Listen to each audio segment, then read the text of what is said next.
Apakah istri wajib menuntut ilmu ta'lim? Kita tidak bicara istri. Rasulullah SAW mengatakan talabul ilmi faridatun ala kulli muslim.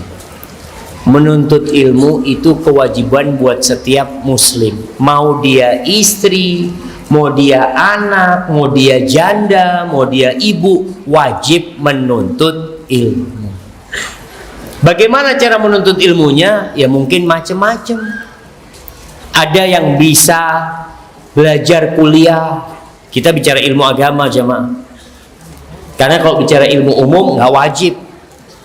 Antum nggak wajib belajar umpamanya fisika, enggak. Antum wajib belajar agama. Ilmu-ilmu umum mungkin nanti bisa jadi ketika diperlukan untuk manfaat buat umat, bisa jadi fardu kifayah nantinya. Harus ada yang belajar kedokteran, ya, harus ada. Tapi semuanya wajib belajar agama. Ilmu apa yang wajib, yang diperlukan untuk kehidupan dia? Mungkin dia nggak wajib belajar faraid tentang warisan.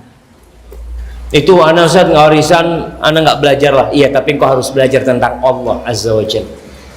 Paling tidak faham dengan makna la ilaha illallah, faham dengan makna Muhammad Rasulullah sallallahu alaihi wasallam, tentang sholat, tentang zakat, tentang puasa. Kalau mau berangkat haji, wajib belajar tentang haji. Rukun iman dipelajari. Itu hal-hal yang wajib buat seorang hamba. Mengetahui mana perintah Allah dan mana larangan Allah, wajib buat seorang muslim belajar itu. Mengetahui tentang balasan apa yang akan diterima di hari akhir, itu wajib. Jadi para suami, kalau antum sudah punya istri yang lulusan pesantren, yang sudah berilmu, yang hafid Al-Quran, antum itu mendidik anak sambil minum kopi. Insya Allah, ibunya Masya Allah sudah jazakillah khair, senang. Tapi ketika antum punya ibu yang sholatnya masih harus diajarin, gimana mau didik anak? Ini sholatnya belum benar. Maka orang tua paling tidak berusaha untuk mengajarkan kepada anak-anak. Assalamualaikum Ustaz, mohon penjelasan bagaimana mendidik anak sejak dalam kandungan. Karena istri saya sedang hamil dan datang di kajian ini juga. Mohon doanya juga Ustaz agar kehamilan istri sehat. Karena doakan yang belum hamil semoga hamil. Yang belum punya istri semoga segera punya istri. Yang belum punya suami punya suami. Dan yang hamil mudah-mudahan anak-anaknya keluar sehat, jadi anak soleh dan solehah. Bagaimana mendidik anak sejak di perut ibunya? Tadi yang kita udah bicarakan, orang tua jaga hubungan sama Allah Subhanahu wa ta'ala, supaya itu anak dijaga sama Allah. Ada ibu yang lahir meninggal ibunya, anaknya hidup. Tapi ketika sang ibu dalam masa hamil itu menjaga perintah Allah, mendekatkan diri kepada Allah, jangan takut, Allah akan jaga tuh anak walaupun nggak ada ibunya. Sebagian mungkin berpikir, gimana nanti Ustaz kalau suaminya menikah lagi, ibu tirinya jahat, macam-macam. Engkau titipkan sama Allah Subhanahu wa ta'ala. Jadi mendidik anak ketika dalam kandungan adalah dengan mendekatkan diri kepada Allah Azza wa Jalla, melaksanakan perintah-perintah Allah, menjauhi larangannya, zikir pagi dan petang dibaca, Quran tiap hari usahakan 1 juz supaya anaknya dengar tuh. Mudah-mudahan dengan cara seperti itu, anak itu lahir sudah siap untuk menerima Al-Quranul Karim ini sebagai pedoman hidup dia, yang akan dia hafal dan dia amalkan dalam kehidupannya. Ini sambungan, jemaah. Bagaimana cara mendidik anak usia 3 tahun agar dapat menjadi hafizah Al-Quran? Selama ini saya mencoba menggunakan murotal di HP dan speaker di rumah sambil mengajarkan huruf hijaiyah. Mohon tipsnya. Iya, sudah baik ini jamaah. Cuma memang untuk anak kecil itu, tolong surat yang diputar untuk dia itu surat yang sama dulu. Jadi bukan 30 juz langsung jamaah. Paling enggak mamanya dia perdengarkan kepada dia juz amma, udah juz amma diulang-ulang ya, seperti itu, insya Allah dia akan mudah untuk mencerna. Barakallahu fikum. Masya Allah.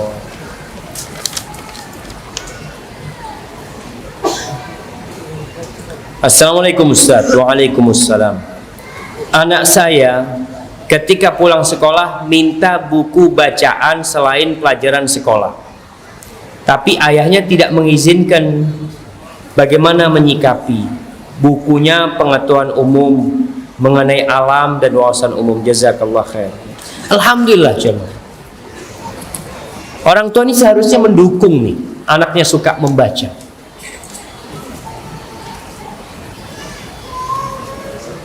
Kita ini waktu jadi mahasiswa males kalau disuruh ngulangin bacaan yang di kelas. Mamanya pelajaran fikih, kita tadi belajar fikih sholat. Ana rasakan ketika ana harus ngulangin fikih dengan buku yang sama, capek. Tapi kalau kita buka fikih dengan buku yang lainnya, Masya Allah, itu akan memperkaya ilmu kita. Makanya anak-anak kita ketika suka bacaan umum, nggak apa-apa, kita arahkan kepada yang positif. Tinggal pilihkan buku apa buat dia. Mamanya anak ini suka pertanian, ya udah kita kasih bacaan buku pertanian. Dia suka binatang-binatang, kita kasih bacaan seperti itu. Karena itu mengasah kemampuan anak untuk membaca dan menyerap apa yang dia baca, sehingga pelajaran di sekolah insya Allah dia bisa membacanya. Paling tidak dikasih buku-buku sebagai pilihan dia untuk membaca ketika dia pulang ke rumah. Dan orang tua, kalau bapaknya sibuk, tolong sampaikan kepada ibunya, Dek, tolong temenin anak-anak untuk membaca di rumah ya. Kadang-kala bapaknya yang bacain atau ibunya yang bacain.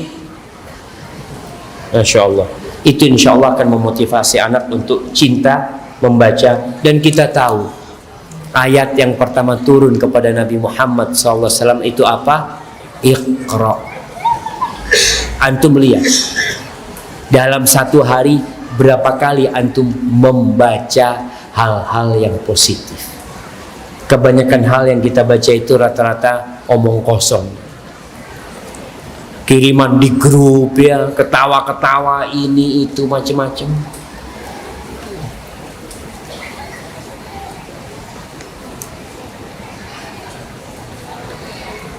Ustadz, anak saya yang mau ikutan demo, sedangkan dia perempuan dan anak SD yang terlanjur kecanduan HP. Allahu Akbar jamaah. Siapa yang mau disalahkan? Sekolahnya, HP-nya, apa orang tuanya? Ya orang tuanya. Gimana anak SD perempuan suka main HP? Hendaklah perempuan. Ana membaca beberapa negeri itu jamaah, termasuk dikatakan negeri yang masih diskriminasi kepada wanita. Salah satunya Jepang. Ketika Ana di Jepang, Ana bertemu dengan beberapa teman di sana. Mereka cerita, wanita Jepang ini, kalau menikah, dia itu sudah berkhidmat kepada suaminya. Jadi hampir nggak ada pembantu di rumah-rumah wanita Jepang. Jadi mereka bekerja sendiri. Cuma gajinya suami semua diberikan kepada istri. Mereka mengatakan seperti itu. Apa hubungan dengan pertanyaan ini? Tolong anak-anak perempuan tetap di atas kodratnya sebagai perempuan. Allah mengatakan walaysa dzakaru kal unsa. Lelaki itu nggak sama dengan wanita, nggak sama jemaah. Siapa yang mau menyamakan laki-laki dengan wanita? Secara hukum di hadapan Allah sama, tapi kodrat dia sebagai wanita, kita tahu wanita tidak diperintahkan sholat berjamaah di masjid. Apakah kemudian kita kata, oh sama, perempuan harus ke masjid juga sholatnya?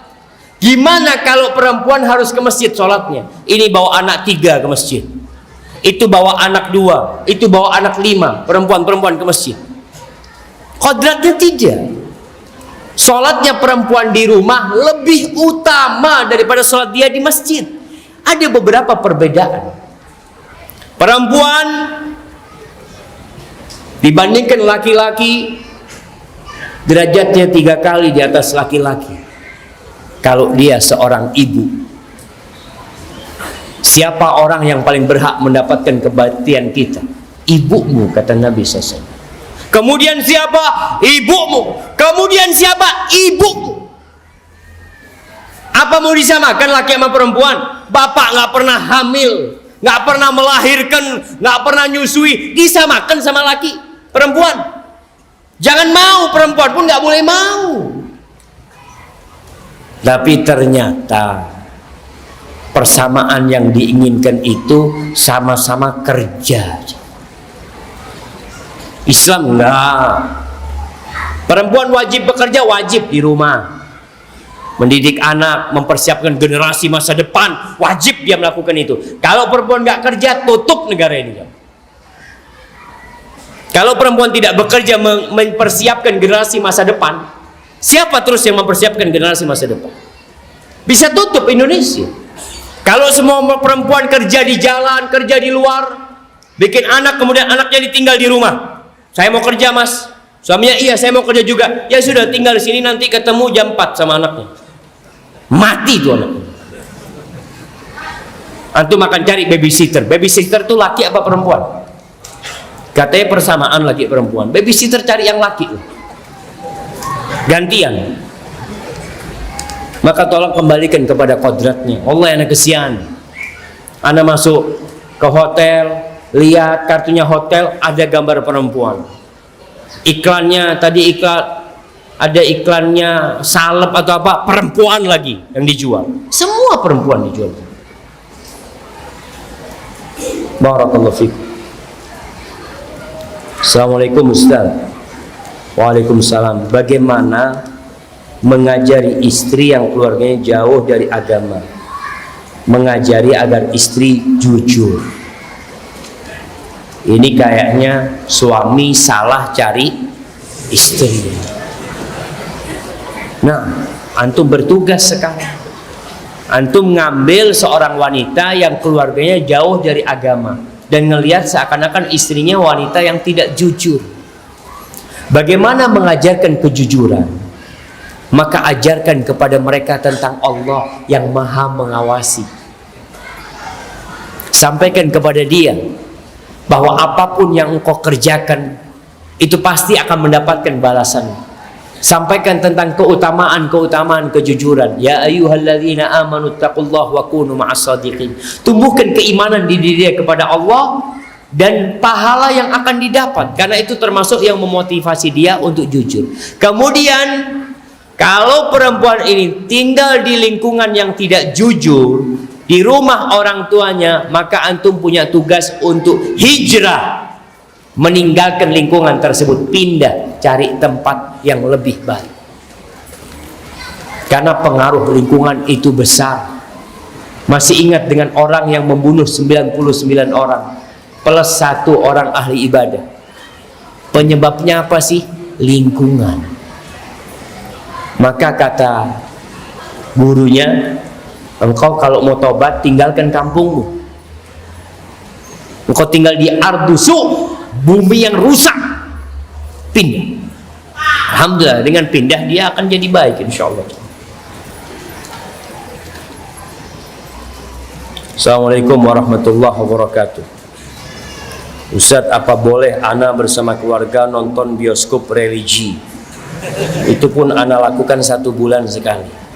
Haibati fillah. Kalau mungkin di film itu ada nilai-nilai kebaikan, tapi kita tahu tempatnya bukan tempat kebaikan. Antum melihat tempat bioskop itu tempat orang baik apa jemaah? Kita tahu tempatnya orang nggak baik. Kemudian nilai-nilai kebaikan yang ada di dalam film tersebut bercampur dengan beberapa hal yang maksiat. Laki-laki sama perempuan bukan mahramnya berduaan. Tuh, artis dan aktor yang ada di dalamnya itu hanya pemain lakon. Hari ini dia disuruh berlakon baik, jadi orang baik di film itu. Kamu jadi ustadz ya? Siap. Syuting jadi ustadz. Nanti film selanjutnya kamu jadi penjahat ya? Siap. Yang penting fulus lah. Berapa kamu berani bayar? Maka usahakan anak kita tidak dibawa ke tempat itu, jamaah. Sekali lagi, kalau ada nilai kebaikan di sana, tapi ada banyak udharot di sana, antum ajarkan kebaikan kepada anak antum. Iya, tanpa harus berangkat ke tempat yang seperti itu. Ada banyak sarana dakwah yang aman dari syubhat-syubhat kemungkaran dan kemaksiatan. Lalu kenapa kita masih ke tempat-tempat seperti itu? Sekali lagi, ana sampaikan, kalau ada yang berpendapat ada nilai-nilai kebaikan, iya, kita tidak nafikan hal itu. Tapi tempatnya, peran-peran di sana, laki perempuan yang bukan mahramnya akan bermain di sana, bahkan sebagian non-muslim berperan muslim dalam film itu. Terserah dia itu. Maka jangan ajarkan kepada anak kita kebohongan dengan menonton yang seperti itu, jemaah. Hadza wallahu a'lam bissawab.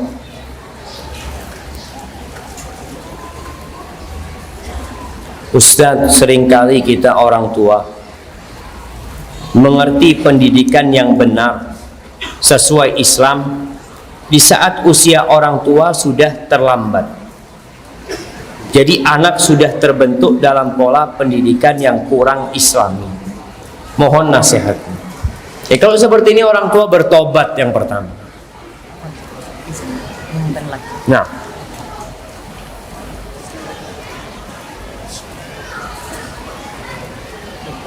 kita lagi umumkan pada pemilik mobil W1092F hujan warna hitam karena masih belum bergeser. Sekali lagi umumkan pada pemilik mobil W1092F hujan warna hitam, dimohon untuk segera meninggalkan mobil. barakallahu fikum. Kembali jamaah tadi, kalau orang tua terlambat mendidik anaknya dengan benar, apa yang harus dia lakukan? Bertobat, karena dia telah mengabaikan kewajiban dia. Bapaknya dulu nggak sholat sehingga anaknya besar tidak sholat. Ibunya dulu tidak menutup aurat sehingga anaknya tumbuh besar menyampakkan auratnya kepada orang-orang. Bapaknya tobat, ibunya tobat, anaknya belum tobat. Apa yang harus dilakukan? Orang tua perbaikin hubungan dia sama Allah, minta ampun dia sama Allah. Dari awal kita bicarakan, orang tua yang ingin anaknya dijaga sama Allah SWT, hendaklah dia menjaga ketakwaan dia kepada Allah Jalla Jalaluhu. Jaga ketakwaan dia, insya Allah dijaga anaknya dengan izin Allah. Maka bertobat. Kemudian yang kedua, sampaikan kepada anak. Jangan malu, katakan bapak salah nak. Iya, bapak minta maaf, bapak dulu nggak ngajarin engkau sholat. Tapi ketahuilah nak. Kemudian ngomong sama anaknya, cari waktu yang tepat, usahakan dekat sama anaknya. Ibu juga dekat sama anaknya untuk ngobrol dari hati ke hati, tumbuhkan keimanan diri dia. Salah satunya tadi dengan ziarah kubur, bawa anaknya ke rumah sakit, ke tempat-tempat orang yang sudah parah sakitnya, yang tabrakan-tabrakan, tunjukkan kepada dia supaya dia hatinya terenyuh jemaah. Dia faham dengan hakikat kehidupan ini. Mudah-mudahan dengan cara seperti itu akan tumbuh benih-benih keimanan yang memang tidak ditanam oleh orang tuanya sendiri. Hadza wallahu a'lam. Afwan Ustaz, mau tanya, gimana sikap atau tindakan saya kalau mendidik anak beda dengan suami? Karena kita menikah sudah bawa anak sendiri-sendiri. Apakah saya harus diem aja Ustaz? Tapi kalau ada masalah dengan anaknya selalu dilempar ke saya untuk menyelesaikannya. Ahibati fillah, perlu adanya penyamaan visi dan misi. Orang tua nih, apalagi tadi janda sama duda, para janda yang bawa anak, maka hendaklah tahu calon suaminya bagaimana. Sebagian wanita ada yang tidak mau menikah, dia mau didik anaknya sendirian karena dia takut dapat suami yang tidak satu visi dan misi. Maka perlu didudukkan, Mas. Mungkin kita perlu duduk, Mas. Anak-anak ini mau dibawa kemana? Ngomong sama suami. Karena sinergi antara suami istri ini penting agar anak-anak itu tidak bingung harus nurutin siapa. Ada yang bapaknya mau ke timur, ibunya mau ke barat. Bapaknya melarang, ibunya nyuruh. Maka yang seperti ini akan bermasalah. Maka perlu duduk bersama, menyamakan visi dan misi. Setelah itu ya udah berjalan. Apa yang diperintahkan ayahnya semua harus melaksanakan. Ayahnya mengatakan jangan keluar, sudah jangan keluar. Ibu jangan malah nyuruh anaknya keluar. Sambil terus berdoa, jemaah mohon sama Allah Subhanahu wa taala. Barakallahu fikum. Ustadz, bagaimana caranya agar saya dan suami lebih sabar menghadapi dan mendidik anak saya yang usia 3 tahun, di mana anak saya sangat hiper, susah diberitahu, kalau marah suka membanting barang-barang dan ngitu.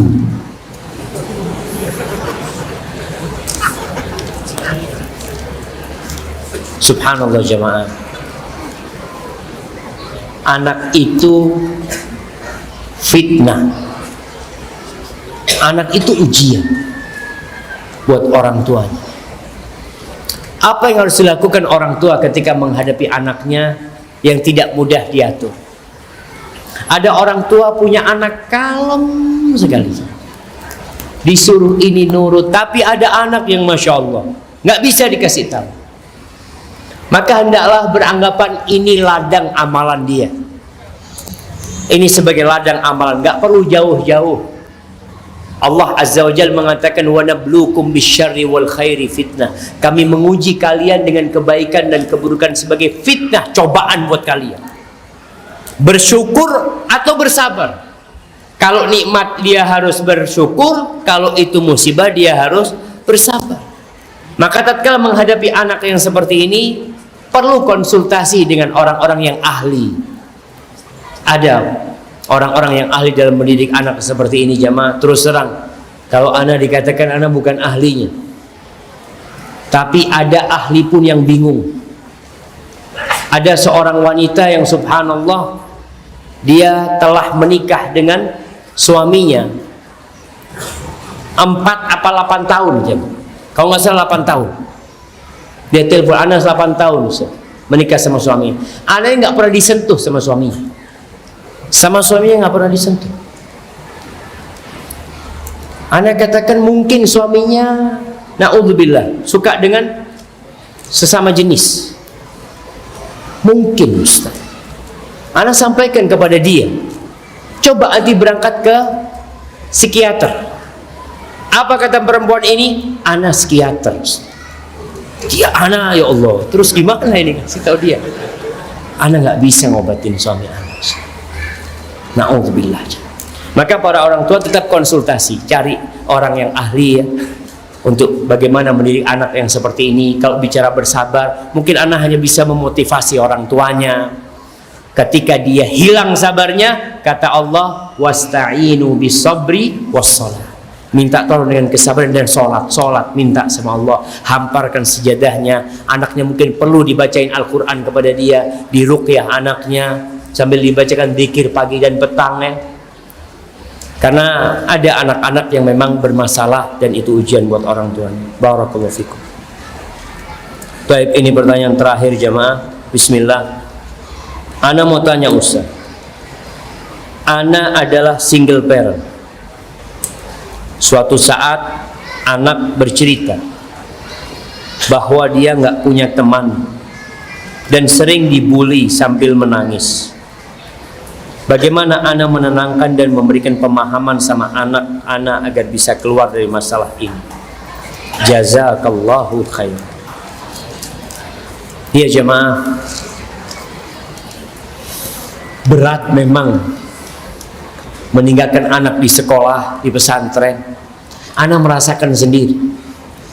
Ana hidup di pesantren itu kan memang ditinggal sama orang tua. Kita bertemu dengan kakak-kakak kelas, dengan orang-orang yang kita tidak pernah kenal, jemaah. Kita dibully macam-macam. Allahu Akbar. Ada teman dari Surabaya waktu itu sering ditarik celananya sama. Ini pesantren, jemaah. Sering ditarik. Dia sampai nangis apa. Ini padahal cuma bergurau mereka, jemaah. Maka sekarang bagaimana orang tua mencarikan teman buat anak?